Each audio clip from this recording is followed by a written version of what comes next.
Drinking from the Trough, A Veterinarian's Memoir by Mary Carlson, DVM. Narrated by Sara Morsey. Preface.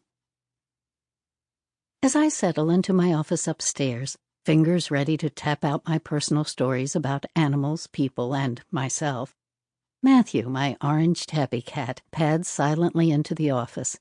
He leaps gracefully onto the small guest bed beside my computer and table, strolls across the plastic dropcloth that protects the quilt from cat hair, and stretches out in quiet companionship. I smile and get back to work. I have no doubt that Matthew is my muse.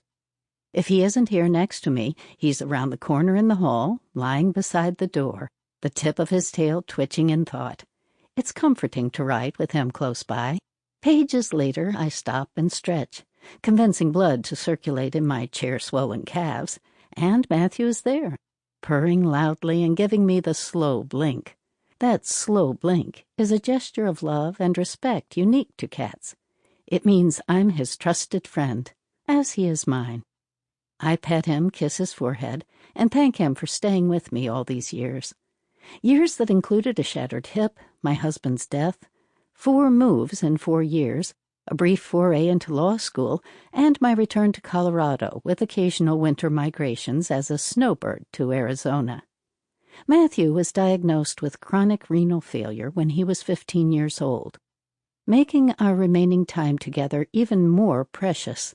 I cherish every moment with him, even when he beats up on the other cats, goes on his nightly tear around the house, smashes antique Staffordshire china to smithereens, or takes the finish off my dresser with wretched-up hairballs. A writer needs a muse, and Matthew is mine, for better or worse. He's kept an eye on me as I've written pieces that have been published in newspapers, professional journals, and lay publications over the years. He's been there through rough drafts and revisions, and he's been there while I've created this, my first book. It's a work of love and remembrance. I hope you enjoy it.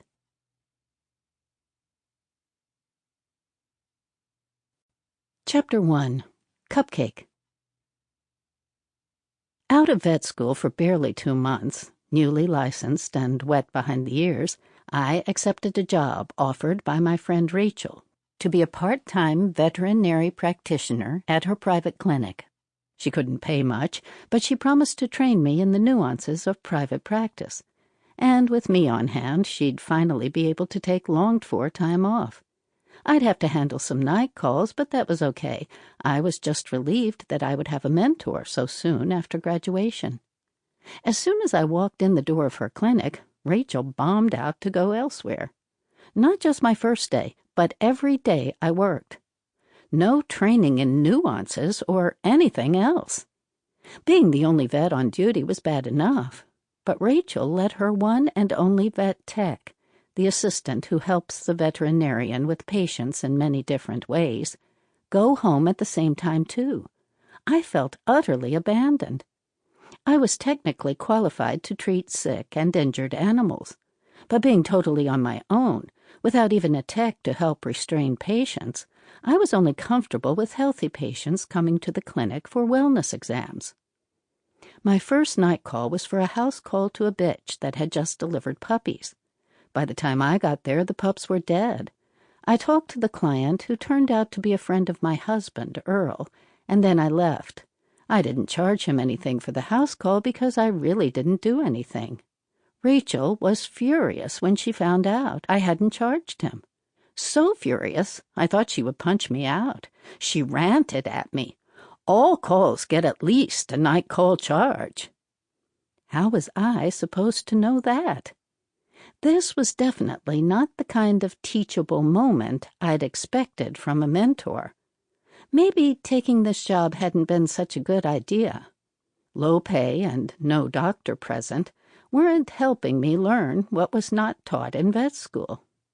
I began wondering if vet school itself had been a bad idea, if it had been a bad decision to leave my tenured teaching job 4 years ago. But I was here, and I had a job to do, at least for the time being. And at least the next time I got a nighttime request for a house call, I'd know what to do. Sample complete. Ready to continue?